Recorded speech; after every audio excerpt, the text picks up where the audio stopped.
ನಮ್ಮ ಮನೆಗಳಲ್ಲಂತೂ ಇಡ್ಲಿ ದೋಸೆ ಹಿಟ್ಟಿಗೆ ಬರನೇ ಇಲ್ಲ. ಬೆಳಗಾದರೆ ಇಡ್ಲಿ ದೋಸೆ ಮಾಡ್ತಾನೆ ಇರ್ತೀವಿ.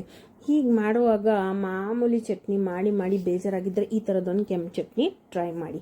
ಹಾಯ್ ಹಲೋ ನಮಸ್ತೆ, ನಾನು ನಿಮ್ಮ ಸುಹಾಸಿನಿ. ಇದು ನನ್ನ ಹೋಮ್ ಕಿಚನ್.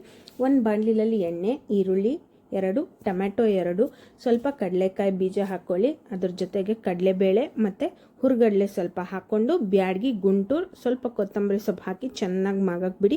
ಅದ್ರ ಜೊತೆಗೆ ಸ್ವಲ್ಪ ಲಾಸ್ಟಲ್ಲಿ ಹುಣಸೆಹಣ್ಣು, ಜೀರಿಗೆ ಇದೆಲ್ಲ ಹಾಕ್ಕೊಂಡು ಚೆನ್ನಾಗಿ ಬಾಡಿಸಿ ಅದನ್ನು ತಣ್ಣಗಾಗಕ್ಕೆ ಬಿಟ್ಟು ಒಂದು ಮಿಕ್ಸಿನಲ್ಲಿ ಅದನ್ನು ಶಿಫ್ಟ್ ಮಾಡಿ ಉಪ್ಪು ಸಕ್ಕರೆ ಹಾಕಿ ಬೇಕಾದಷ್ಟು ನೀರು ಹಾಕಿ ಒಂದು ಒಳ್ಳೆ ಬ್ಲೆಂಡ್ ಮಾಡಿ ಹೀಗೆ ಫೈನ್ ಪೇಸ್ಟ್ ಆಗಿರಬೇಕು. ಇವಾಗ ನಾವು ಒಗ್ಗರಣೆಗೆ ಸ್ವಲ್ಪ ಹಿಂಗೆ ಹಾಕಿ ಕರಿಬೇವು ಹಾಕಿ ಆಹಾ ಘಮ್ ಅಂತಿರುತ್ತೆ. ಮಿಕ್ಸ್ ಮಾಡಿ ಸೈಡಿಗೆ ಇಡೋಣ. ಈಗ ಬಿಸಿ ಬಿಸಿಯಾದ ಇಡ್ಲಿ ತೆಗೆದು ಅದನ್ನೆಲ್ಲ ಇಳಿಸಿ ಒಂದು ತಟ್ಟೆಯಲ್ಲಿ ಸಾಂಬಾರು ಕೂಡ ರೆಡಿ ಮಾಡ್ಕೊಂಡಿದ್ದೀನಿ. ಇದ್ರ ಜೊತೆಗೆ ಕೆಂಪು ಚಟ್ನಿ, ಇಡ್ಲಿ ಸಾಂಬಾರೇ ಒಳ್ಳೆ ಕಾಂಬಿನೇಷನ್ನು. ಬಿಸಿ ಬಿಸಿ ಇಡ್ಲಿ ಜೊತೆ ಸಾಂಬಾರು, ಈ ಕೆಂಪು ಚಟ್ನಿ, ಅದ್ರ ಮೇಲೆ ಬಿಸಿ ಇಡ್ಲಿ ಮೇಲೆ ತುಪ್ಪ ಅಥವಾ ಬೆಣ್ಣೆ ಹಾಕ್ಕೊಂಡು ತಿನ್ನಬೇಕು. ಈ ಸೂಪರ್ ಬೆಂಗಳೂರು ವೆದರ್ಗಂತೂ ದಿಸ್ ಇಸ್ ಅಲ್ಟಿಮೇಟ್ ಕಾಂಬೋ ಅಂತಲೇ ಹೇಳ್ಬೋದು.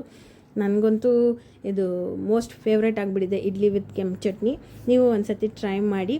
ಮುಂದಿನ ವೀಡಿಯೋದಲ್ಲಿ ಸಿಗೋಣ.